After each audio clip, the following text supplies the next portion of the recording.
Well, hi everybody, Father Alex here, host of the Godcast and also the vicar of St Matthew's Church in Burnley, and also the author of Our Daily Bread from Argos to the Altar, a priest story, which is available in all good bookshops and online. My guest today on the Godcast is Phoebe Smith. Phoebe is an award-winning writer. She's an adventurer. She's published numerous books, and she's recently brought out her new book called Wayfarer, which, if you're watching, I'm holding in my hand now. That's also available in all good bookshops. But we're going to have a chat about the book and a few other things. So I do hope you enjoy this interview now. If you do, then please subscribe to my YouTube channel or follow me on Twitter, or X as it's now known, at Alex D. J. Frost. So there we are. I do hope you enjoy this interview now with Phoebe Smith. Well, I'm delighted to say that joining me on the Godcast this week is Phoebe Smith. Phoebe is an adventurer, an award-winning writer and author of her brand new book, Wayfarer, which we'll be talking about in a few moments. Phoebe, it's great to get you on the Godcast. How are you? Oh, I'm good, thank you. Thank you very much for having me. How does it feel having another book out, on the shelves in online? Is it you, because you've written quite a number of books, haven't you? Is it I still an have. exciting time for you? Do you know, so this is book number 11. So you'd think I'd be over the nerves of a new book coming out, but I'm definitely not. But do you know what? The difference of Wayfarer is that it's part memoir. So it's the most personal book I've ever written. All my others have very much been I've done a lot of guidebooks, and I have done narrative books before, but I was always encouraged when I started writing that you either play the hero or the fool, and I very much cast myself as the fool. And it was quite, I tried to be funny, but Wayfarer is different. Wayfarer's seeing my journey on these ancient pilgrim routes through Britain, obviously starting in Spain on the Camino de Santiago, and then as I'm walking these pilgrim paths, being confronted with some very personal sort of traumas and events that have happened in my life and processing those at the same time. So it's very different from anything I've written before. And so I think that makes me especially nervous. Although I have to say, the one review I was waiting to get was the one from my dad, and he read it before it went out. And so once he gave me the okay, then that was probably the most nerve-wracking bit. Yeah. Yeah, we all look for our parents' approval, don't we? When it's something as precious as like a memoir. Have you Definitely. always been an adventurous kind of soul, Phoebe? Were you kind of in the mud as a kid? Were you up trees, that kind of thing? Do you know, you'd think I would be. I was born actually in Warrington, but then moved to North Wales when I was very young. But I lived in an area well known by the tabloid press as the Costa del Dol. So we're talking the coastline along sort of Colwyn Bay, Prestatyn, Rhyl, that sort of area. And even though Snowdonia National Park was probably about 20 miles away, I didn't really have that connection with it. I didn't know where I could go. I didn't understand rights of way.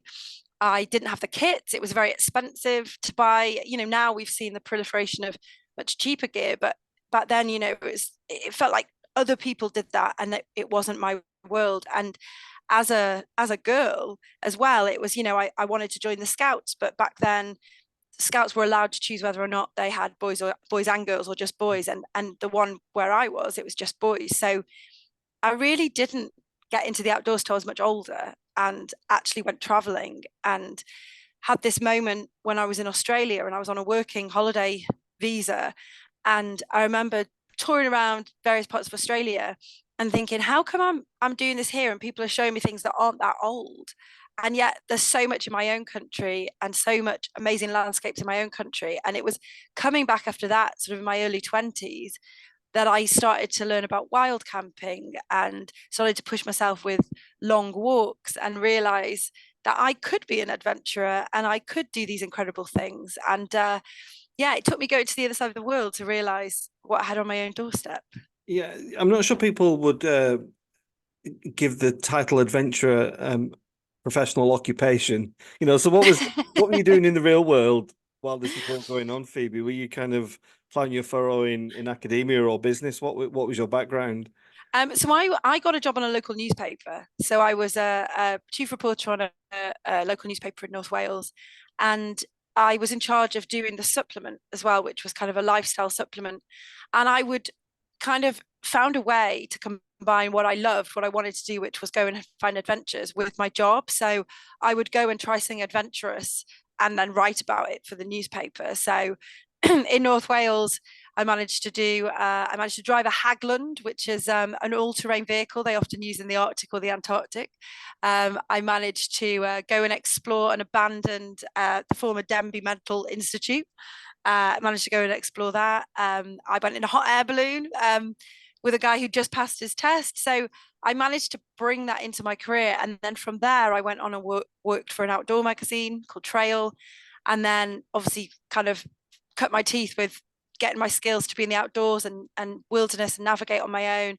And then I was doing travel as well. I still had that kind of wanderlust in me for travel, and went on doing my travel writing. But between all that, whenever I had free time, it was having these sort of adventures in the UK. And wild camping was the thing that I just connected with. It was free. I could just go. I could just do it for one night if I wanted to. And it was doing that. It was almost an escape from life and stresses, and then became known for doing that. So would write about it, and then did various charity events, extreme sleeped on portaledges across Britain, and just kind of built my reputation that way.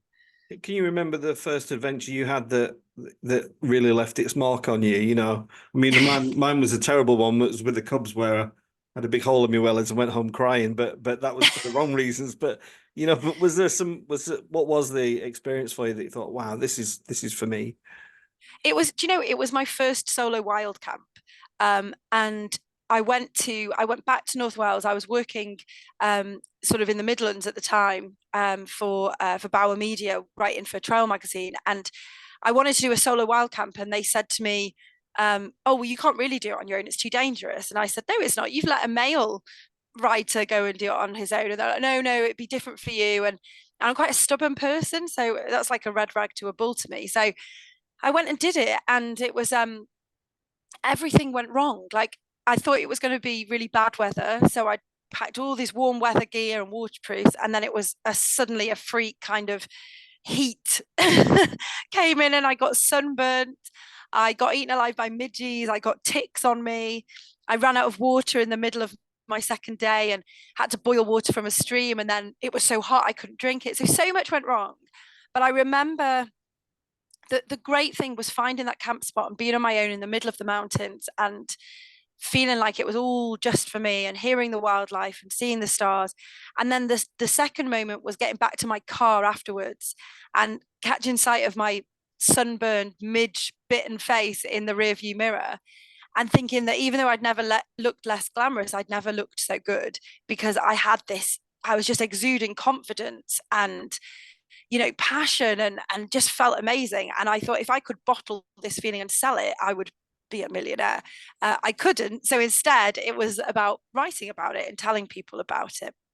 And was that feeling spiritual in any way? I think I would never label it that. I think and this is something I go talk about in Wayfarer, is that it's not that I'm anti-religion. I think it's just that when I was in school, I remember going to a biology class and being taught about evolution, and being shown pictures of a whale that still had finger bones in its fins to show how we were related. And I loved that. It made sense to me how we were part of this natural world.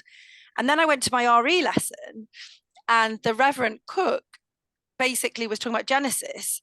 And she said to me, she was explaining it, and it was quite an intelligent question, I think, for 11-year-old to ask how evolution fit in with it. And it was a genuine, I wasn't trying to put heat on her. I genuinely couldn't, I was trying to match the two. And she basically told me off and said she didn't come from an ape, did I? And I said, well, yeah, I've just been taught that in the last class. And it was that moment where I saw there was a split. You could either have one thing or the other. And I think researching pilgrim paths and walking pilgrim routes as someone who doesn't class herself as a religious person has really helped me kind of reconcile that and understand the massive role that Christianity played in the history of Britain. And, I don't think I understood. History was another subject that I definitely felt was not for me. You know, we were taught about World War II, which was mainly men going off fighting and women staying at home, or Henry VIII, whose wives were getting beheaded and knocked up and all this. And I didn't feel like that was a place for me. So doing this kind of reignited this understanding of going back, connecting the dots with the history of my country, connecting the dots with the history of Christianity and religion, and seeing how they're so intertwined, you can't really separate them. And they're so much about what Britain is.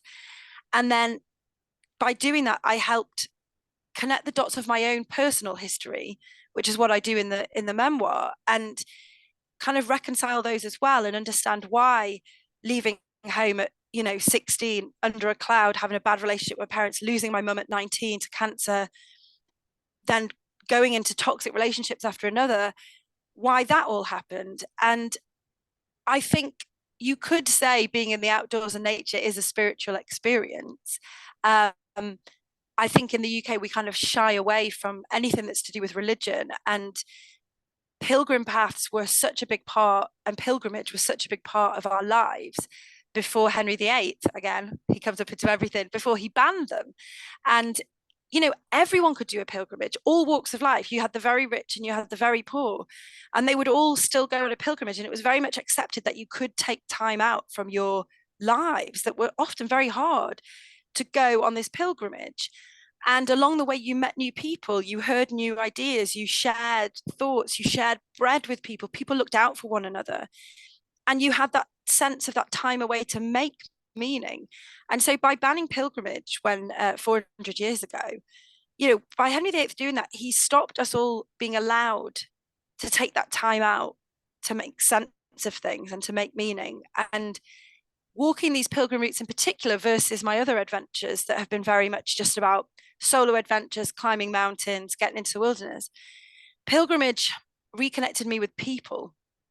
And that's both people on the ground, to see how people are very kind to you when you say you're on this pilgrim route and they want to help you, but also walking in the footsteps of my ancestors and realizing that when you're on these routes, which some of them even predate Christianity, they were pagan routes to holy wells, to wells they thought were important because it was life-giving.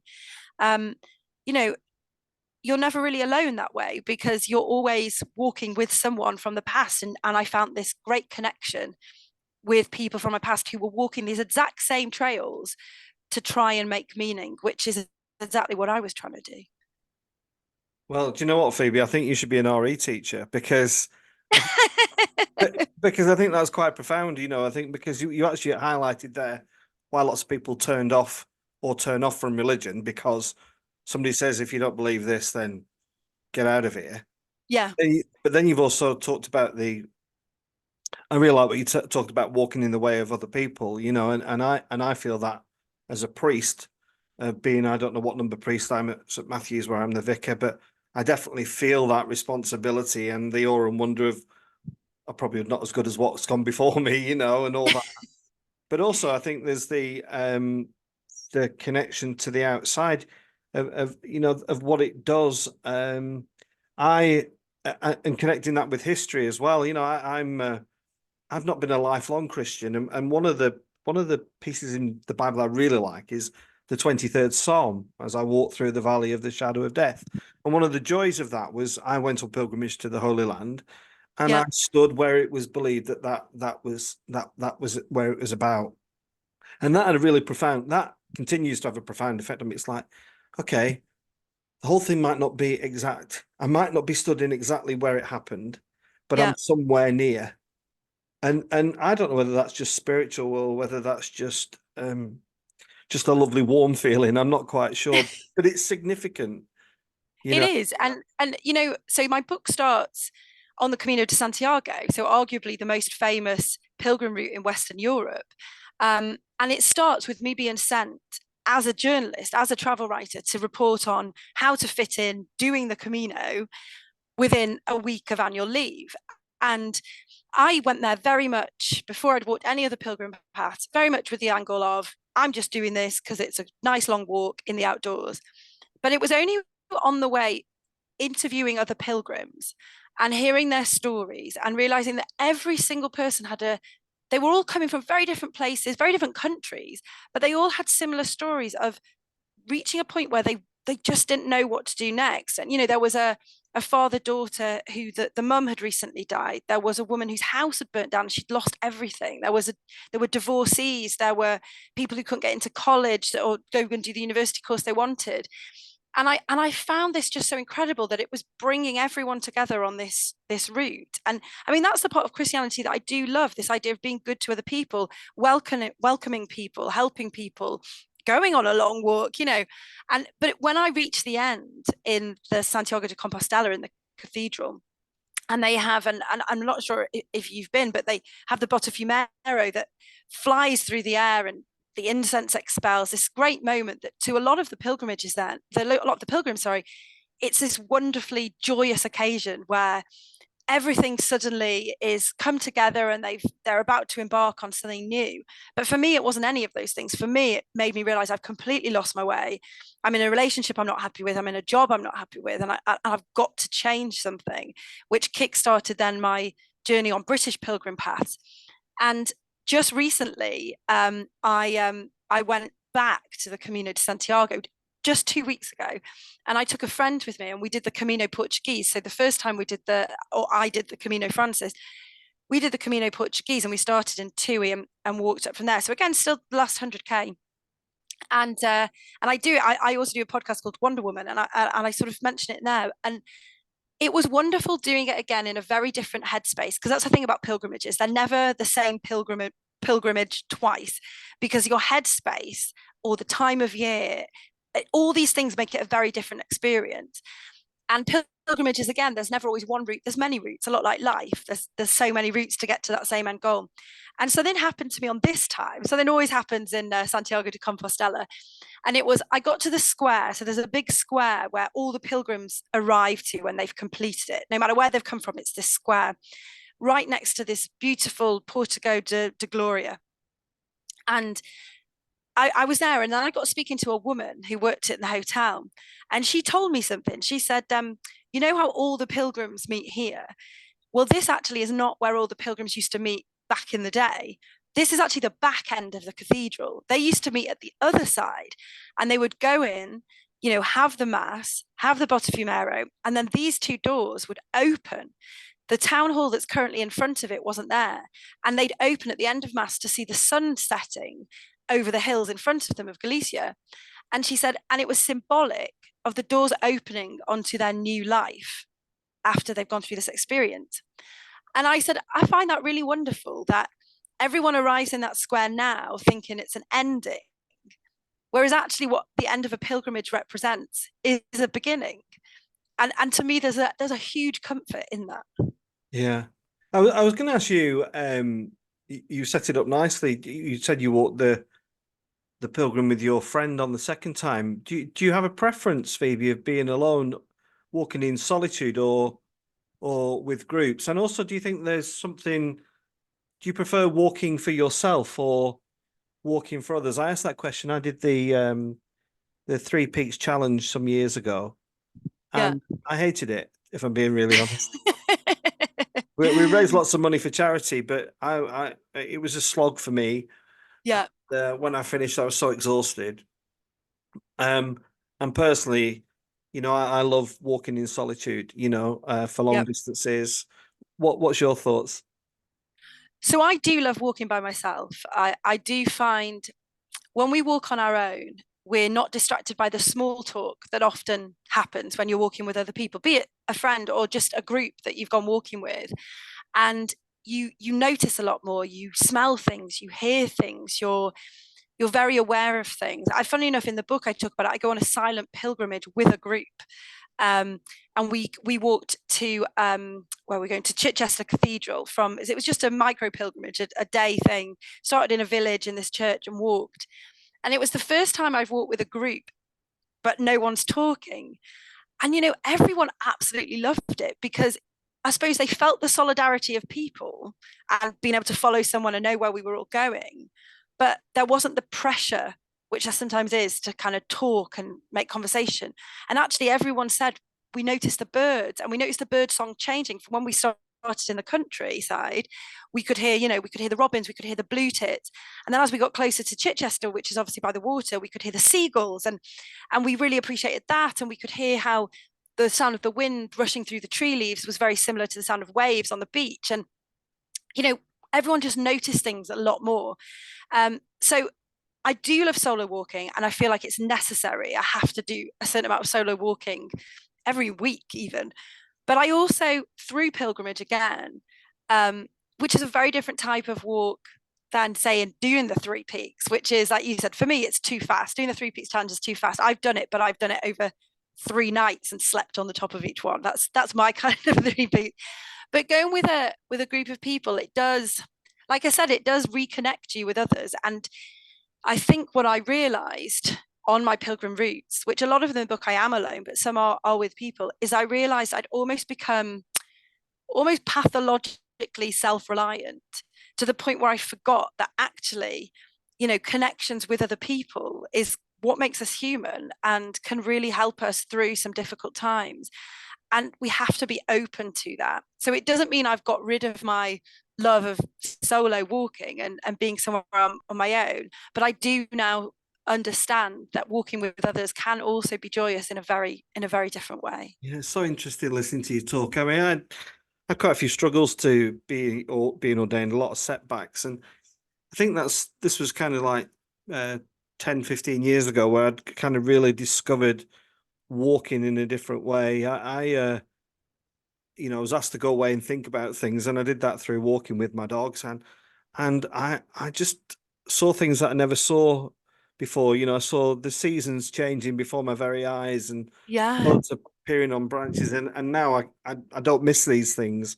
I celebrate them and rejoice in them. But just moving towards your memoir, I can't believe how fast this interview has gone. Is when I'm walking, I do think, I think about the past, I think about the present and the future, and that's what your book's about, isn't it? Really, it's I was wondering how you came about putting this book together. Did you plan the walks and to tell the story at the same time, or had you done the walk and then thought, right, I need to commit this to words? How did it evolve? Yeah, so when I was doing the pilgrim paths, I never thought I was going to write a book about it. I did use them as healing. I mean, I had reached a point, like you, I felt so down about things. And to be honest, I'd been through such horrendous relationship things, some issues with work, that I didn't want to be here anymore. I wanted to end my own life. And a chance phone call from someone I didn't even know that well stopped that. And I knew that I needed help. I knew I needed to do something. And, I'm not religious, and I'm happy to say that, but these pilgrim routes did save me. And the more I did them and the more I could use them as a tool almost to process the past, to help me then, I would say you can't move forward until you understand the past. You've got to walk in the past to get to the future. And that's what they did to me. And I wanted to write the book to tell people to basically, once I'd finished this pilgrimage journey I was on, I wanted to share that the healing power of pilgrimages with people. That was genuinely when I came up with the idea for the book. And I didn't know how personal I would go. And I actually, when I spoke to the publishers about it, it was very much pitched as the joys of pilgrimage and what they can do. And it's almost like going back to my whole thing of religion and history being so intertwined that you can't really adequately separate the two. You've got to make sense of them together. I couldn't tell my story of the joy of pilgrimage and what they did for me without being open and honest and sharing the personal stuff.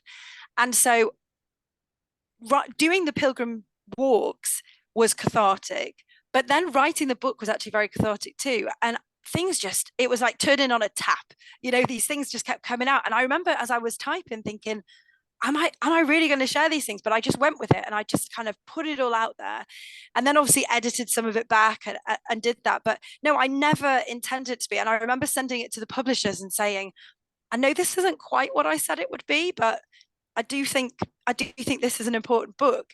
And they thankfully agreed and loved it. And looking at it now with the hindsight of I've written it and it's out there, is that I'm really glad I did, because I think there's such a especially in the way the world is now with social media and, everyone just kind of publicizing the good things and, everything going well.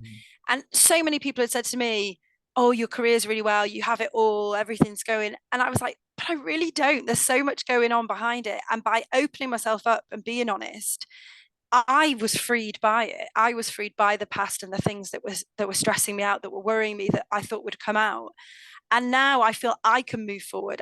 And what I hope is that if anyone who reads it is either going through some of these same things or is processing having gone through those things, that it helps them. Because I think if I'd have read that someone else was going through it when I was, I think that really would have changed things for me. So that's my main reason of why I've kind of really bared my soul. Yeah, and you have, and it took me a little bit by surprise. I have read the book. It's actually on page 57 where you talk about wanting to take your own life, Phoebe. And people will be watching this thinking, gosh, Phoebe looks so well and healthy and chirpy and cheery. Phoebe, I wasn't planning to ask this, but tell us about how you got, because I think we need advocates for good mental health and recovery. So what can you say about that to us, and a little bit about that experience, if you would?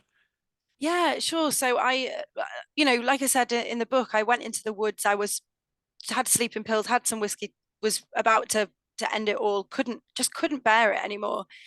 And then this girl called me who I knew from social media. I'd met her a couple of times, and she just called me because she'd not seen anything from me or heard from me for a while. And I just kind of broke down and told her, and she made me realize that it wasn't worth. There was help. There was things I could do, and she encouraged me to get help. And so the next day I went to see the doctor, and I told them what had happened, and they got me to set up with a therapist. They offered me some antidepressants, which I took the prescription, didn't take for a while because I felt there was quite a stigma to it. Because if you read the book, my dad had been through a breakdown when I was just about 14, and it was very much back then no one talked about mental health. So the idea of him seeing like a psychiatrist and being put on antidepressants back then was this big taboo and the worst case scenario. So it still had that stigma for me. But I soon realized that I had to do it, because it wasn't, I was spiraling and spiraling, and the littlest thing, good things were happening. And I would, to the outer world, I would be this chirpy, cheery self. But inside, I was just spiraling down and down, and little things would just trigger it. And I thought, I've got to stop this cycle. And so I did go on the antidepressants, and I'm still on them today. And the mixture of having counseling, the mixture of doing that, and the mixture of being outside and making myself go on these paths that were no longer just about getting to the top of something, pushing me to my physical limits. They were about taking my time and walking in these footsteps and trying to just work through things in my head. And sometimes I'd go out there thinking, I'm going to think about this relationship, say, that's really coercive and really bad for me. I'm going to try and work out what I'm going to do. And I'd fully intend for that to happen on the walk. But actually, once I got out, I wouldn't think about it at all. I would just be in the moment. I would just think about my foot placements. I would just think about the outdoors, about the birds, about, oh my goodness, isn't this wonderful? And that was healing in and of itself. So I'd say to anyone who has been there, there is help you could get, and really do try and investigate that, and whatever's right for you. And like you said, people are often surprised when I say it, but I think that's why it's so important to be open and honest about it, and say, if you are struggling, as many of us do, and put on this mask of everything's fine, I'm great, it's even more important. And for people who aren't going through it, but just to check in with people around you that they're okay. And sometimes it can be as simple as I had a friend at work when I was going through what actually was an eating disorder, where I was just not allowing myself to eat. It took someone just going, are you okay? And suddenly that was just an acknowledgement from someone. And I never thought it would come from that person.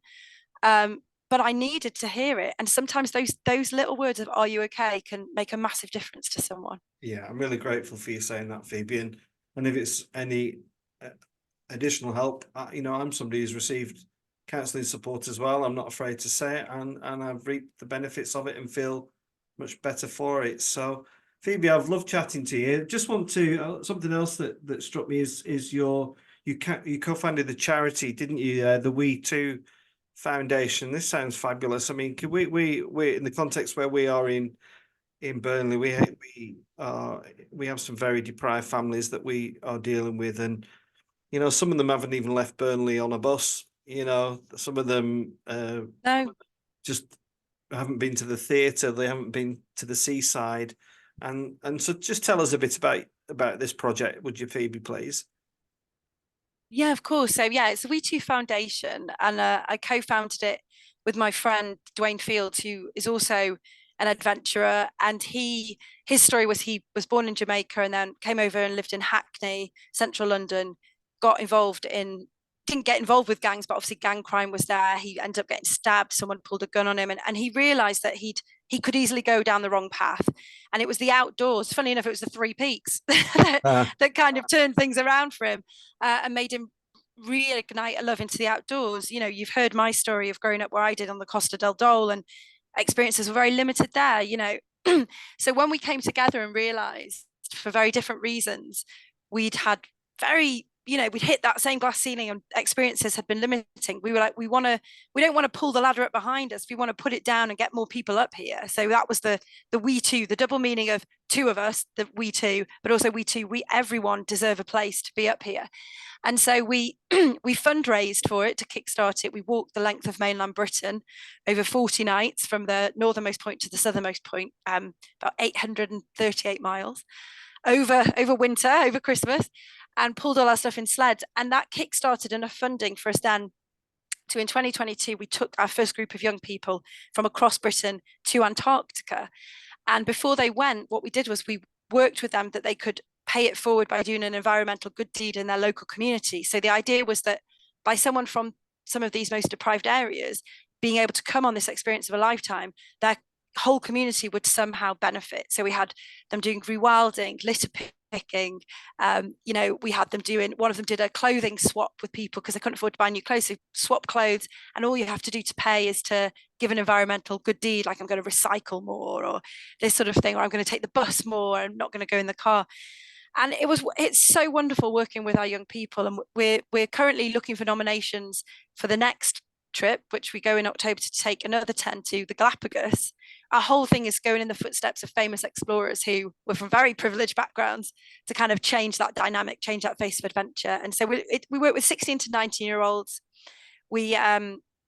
That most of them are nominated by someone else, so social workers, police officers, teachers, foster carers, youth workers, and it's done so much for them and also for their communities. One of the young lads has gone back to his old school and talked 3 young people out of joining gangs. So we know that is powerful and it works. And we work with 16 to 19-year-olds specifically because I think that's an age where, I'm sure you appreciate this with Burnley and the young people there, you could easily take the wrong path, or a path that perhaps you don't want to take if you're not shown there's another way. And so, that's in the nutshell what we do. And people can check that out. You've got a website, haven't you? Yeah, it's Team WE2, which is team then WETWO.com, and nominate on there and find out more about us. Okay, well, before you go, thanks for that, Phoebe. Before you go, I want to just see if you've done Lancashire. Have you got any favourite walks? Have you done Pendle Hill, for example? I've done Pendle Hill, and I've spent the night on Pendle Hill. Absolutely love it there. I do. I love it. And you've got the Forest of Bowland is Lancashire, isn't it? Well, yeah, it's not far from Burnley. Yeah. So Forest of Bowland. I love doing the Forest of Bowland because it used to be so off limits to walkers. You've probably guessed from me, I quite like doing things you're not supposed to. Like pilgrimages are still technically banned, so it feels quite fun to be able to go do them. We shouldn't be doing them.